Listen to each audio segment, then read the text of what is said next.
uns 10 anos atrás, mais ou menos, eu comecei a trabalhar no IBGE como recenseadora. O recenseador é aquela pessoa que vai na casa das pessoas fazer a investigação social, coletar dados e tudo mais.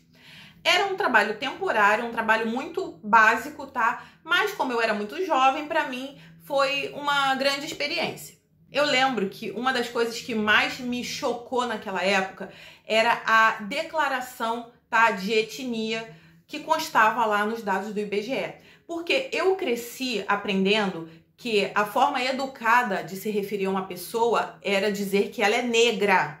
Isso era o correto, tá? O educado da época que eu era criança. Mas lá no IBGE estava escrito preta, pessoa preta. E eu fiquei, gente, como assim? Eu lembro também que quando eu ia entrevistar as pessoas, eu não usava essa palavra, porque sempre foi considerada uma palavra ofensiva. Então eu perguntava a pessoa assim: você se considera branco, negro, amarelo, indígena ou pardo? Que essas eram as opções que tinha lá no questionário. E não tive problema nenhum, cada um se autodeclarava de qualquer maneira, tá? Isso também era uma coisa que eu ficava em dúvida, não me chocava tanto, mas eu ficava em dúvida que eu pensava, ué, a autodeclaração basta? Sim, a autodeclaração bastava e eu não entendia por quê. Depois de alguns anos na faculdade de História, estudando sobre relações étnico-raciais, eu fui entender um pouco melhor sobre esse assunto. E esses dias eu lancei no meu Instagram, no meu TikTok e no meu YouTube um vídeo falando sobre isso.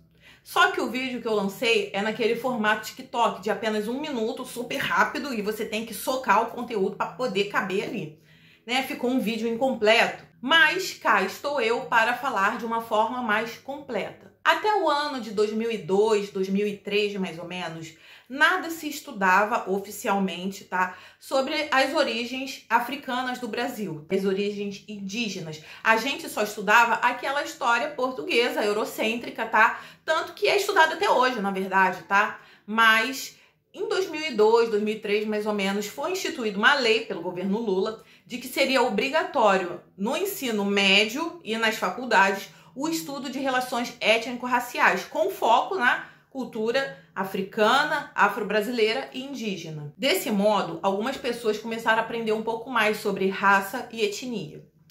Raça, na verdade, é um conceito bem antigo, tá? Lá do século XIX, criado pelos europeus, que acreditavam que no mundo só haviam 3 raças, tá? Os brancos, que são eles, os caucasianos, os africanos, né, os negros, e os asiáticos. Então, naquela época, eles acreditavam que só havia essas 3 raças, né? Tratavam como raças, e que os brancos, os caucasianos, estavam acima em evolução cerebral, física, corporal, etc. Tá? Eles pagavam cientistas para isso, para poder criar teorias e provar que eles eram mais evoluídos que os negros e os asiáticos. Essa ciência ficou conhecida como eugenia e até na época do nazismo ela foi muito usada, tá? Lá pelo partido nazista, para poder dominar outros povos.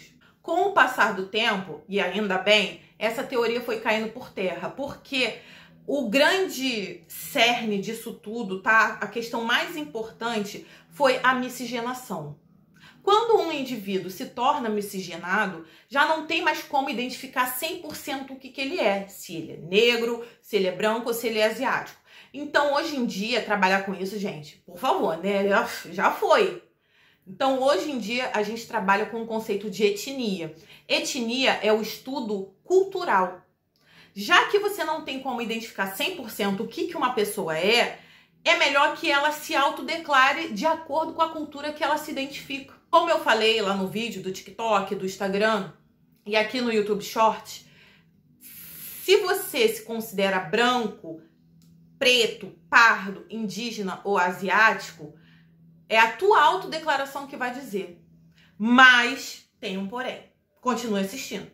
Eu mesma fiquei refletindo sobre isso em alguns momentos. Eu fiquei pensando, se a pessoa parda, que são a maioria dos brasileiros e as que mais levantam dúvidas, são consideradas negras, por que elas são consideradas negras? Já que negro era sinônimo de preto retinto, né? Pessoa com pele escura. Por que elas não são consideradas brancas? Por que elas não são consideradas indígenas? Por que foi puxado a brasa para a sardinha dos negros. Porque os negros são o grupo étnico que mais sofre discriminação. Então, ao considerar o pardo como negro, ele vai poder usufruir de leis e benefícios, tá? Com muitas aspas, que esse grupo étnico tem acesso hoje em dia. Hoje em dia existem cotas raciais para universidades, para emprego, concursos públicos. Então, os pardos, tá, que seriam um grupo mais discriminado, né, assim como os pretos retintos, eles teriam acesso a essas políticas públicas. Isso é justo? Não sei, tá? O debate sobre cotas, ele é muito delicado, porque acaba muita gente racista saindo do armário, né, usando disso para ofender os pretos e pardos.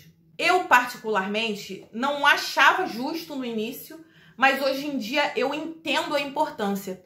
Tanto que nesse tempo que essas políticas foram implementadas, cresceu o número de pretos e pardos na universidade. Então isso para mim foi um avanço.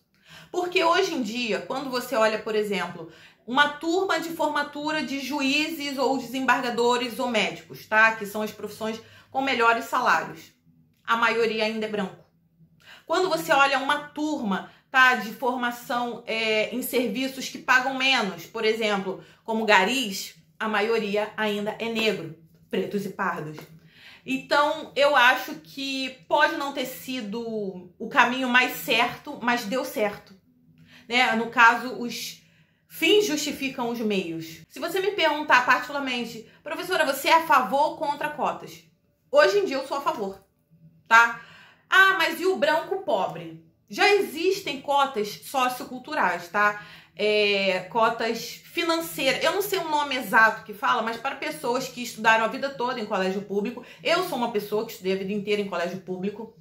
E essas cotas acabam que a maioria das pessoas que usufruem delas são pretos e pardos, porque são as pessoas que ainda estão nessa posição de vulnerabilidade. Então, esse vídeo aqui não é para promover ideologias, é só para explicar por que a pessoa parda é considerada negra hoje em dia, tá? E esses conceitos podem parecer futilidade, tem gente que fala que é mimimi, mas quando você entende, fica mais fácil de aceitar e de respeitar o espaço do outro. Nas minhas aulas, eu sempre ensino aos meus alunos, etnia é cultura. Lembre sempre disso, etnia é cultura. Então não adianta nada a pessoa ser um pouquinho mais bronzeada e dizer que é parda, mas não se identifica em nada com a cultura negra. Pensem nisso. Outra coisa também, que eu falei lá no início do vídeo. Por mais que você se autodeclare pardo ou preto, quando houver um concurso, vai haver uma banca avaliadora. E eu já vi casos de pessoas da minha cor que diz que é negra, tá? E chega lá, perde a oportunidade porque mentiu, né? Vamos ser sinceros. Eu mesma não me identifico tanto com a cultura branca. Mas no Brasil eu sou considerada branca, tá? Porque a cultura branca, pra mim, me remete ao quê? Ao europeu caucasiano. E eu não sou. Eu sou latino-americano, mas não existe essa opção no IBGE. Então é isso, gente. Espero que tenham tirado suas dúvidas. Por favor, mantenham o respeito, tá? Aqui nos comentários. E se inscreva no canal para os próximos vídeos. Um beijo. Tchau, tchau.